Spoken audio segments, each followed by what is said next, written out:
Ek groet julle in die wonderlike naam van ons Koning Jesus Christus, ons Verlosser, ons Saligmaker, op hierdie Vrydag, die 14de Augustus 2026. Ek is Jacques Pieters. Hierdie is brood vir die siel, 0720202615. In Lukas 7, vers 36 tot 50 lees ons Lukas se verslag oor die sondares, die vrou wat sy voete gewas het, met haar trane en met die nardesalf hom gesalf het. En natuurlik, toe sy dit gedoen het, was daar klagtes. En een van die fariseërs het hom genooi om by hom te eet. 'n Fariseër, 'n hooggeplaaste man. En hy het in die huis van die fariseër gekom en aan tafel gegaan. En toe 'n vrou in die stad wat 'n sondares was verneem dat hy in die fariseër se huis aan tafel was, het sy albastefles met salf gebring en agter by sy voete gaan staan en geween, en sy het sy voete begin nat maak met haar trane en hulle afgedroog met haar hare, en sy het sy voete gesoen en met salf gesalf. Nou elke een van die 4 evangelies vertel 'n storie gewoonlik bietjie anders as die ander ene. Maar hier wat Lukas inbring is 'n bietjie ander detail. Toe die fariseer wat hom genooi het, dit sien het, sê hy by homself, as hy 'n profeet was, sou geweet het wie en watter soort vrou dit is, wat hom aanraak, want sy is 'n sondares. Jy sien, dadelik kom die oordeel van die fariseer in. Dit is wat die fariseërs gedoen het. Hulle was hoog geplaasd in die tempels, onder die mense, en hulle was vinnig om iemand uit te wys as 'n sondaar.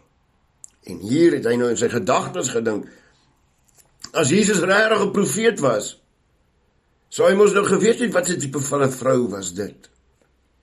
En Jesus antwoord en sê vir hom, Simon, ek het iets om aan jou te sê. En hy antwoord, meester, spreek. Onthou, hy het dit nie vir enigiemand gesê nie, hy het in sy gedagtes gedink.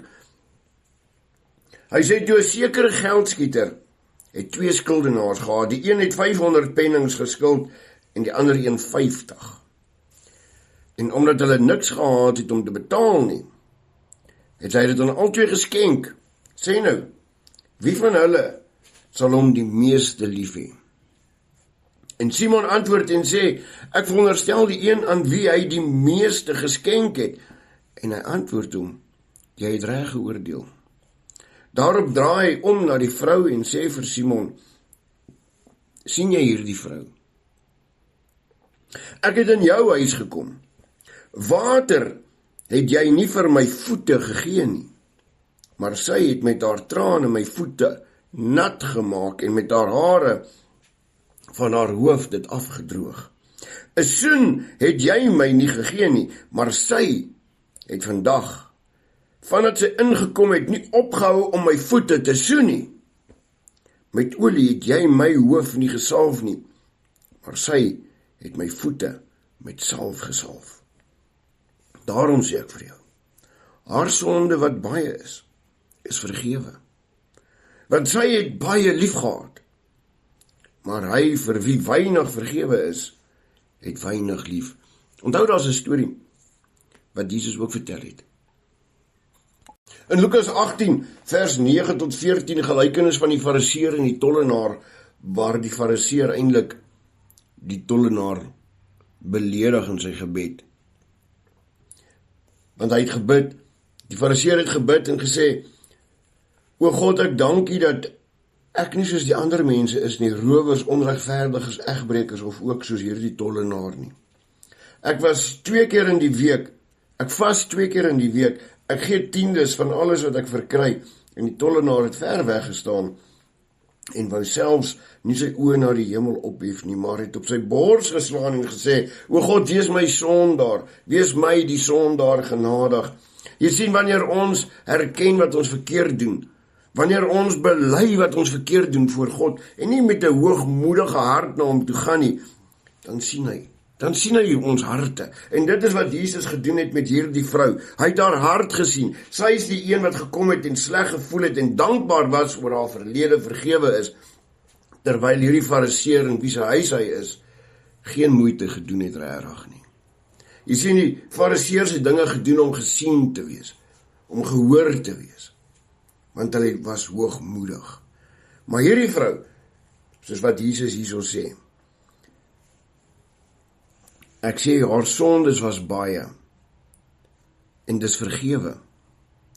Want sy het baie lief gehad, sy het baie dinge lief gehad, en so is dit met ek en jou. Ja, ons het dalk baie sondes gehad, ons doen nog steeds sondes dalk, want daar's liefde in ons harte in. Jy sien, God kyk na die hart, hy besoek die hart, hy deursoek die niere, en dis daar waar hy jou vanaf roep. Elkeen van ons het 'n plek in die koninkryk van God. Ons moet net erken dat die Here ons roep by die naam. Ons moet net erken dat ons is goed genoeg. Ons moet net besef, ons is goed genoeg. Want jy sien, die lewe vertrap 'n mens so, die lewe maak 'n mens so seer, die lewe verdruk 'n mens so, dat 'n mens kan dink, ek is nie goed genoeg nie, ek het te veel dinge sleg gedoen, ek het te veel dinge verkeerd gedoen, die Here sal my nooit vergewe nie, maar dit is 'n leuen. Die Here sê, hy vergewe elke een wat na hom toe kom, wat hulle self verneder voor hom. Die Here is gereed om jou te vergewe. Jy moet net die tree gee, en voor hom kniel, en jouself verneder voor hom, en sê, Here, hier is ek, vergewe my my sondes, want dit is baie, net soos die vrou, haar sondes was baie, maar die Here het haar vergewe, hy het haar skoon gewas, soos wat sy nou kom en sy voete skoon was, het hy haar skoon gewas, haar siel verlos van die kettinge wat die wêreld dring, want sy het baie lief, en so weet die Here ook, jy het baie liefde in jou. Herstel, kom na die Here, en herstel jou lewe. Roep uit na hom, en hy gaan jou red. Hy gaan jou red. Roep uit na hom. Kom ons bid saam. Hemelse Vader, dankie Here, dat ons na U toe kan kom, dat ons vrede vind in U Here. Vader, maak nie saak wat ons verlede is nie. U was dit skoon. U woord beloof dit, Here. En elkeen van ons is geregtig daarop. Maak nie saak wat ons gedoen het in die lewe nie. Ons elkeen is goed genoeg. Ons elkeen word by die naam geroep. Want U het ons almal lief, Here. Maar U red en ruk die een uit wat na U toe kom. Wat uitroep na U en vra vir vergifnis. Wat bereid is om die pad te stap. Wat bereid is om hulle lewe te wil verander. Dankie, Here, dat ons die woord het om uit te lees, dat ons kan leer van U. Dat ons van U liefde kan leer, en dat ons van U genade kan leer. Dankie, Here, dat U 'n God is van genade.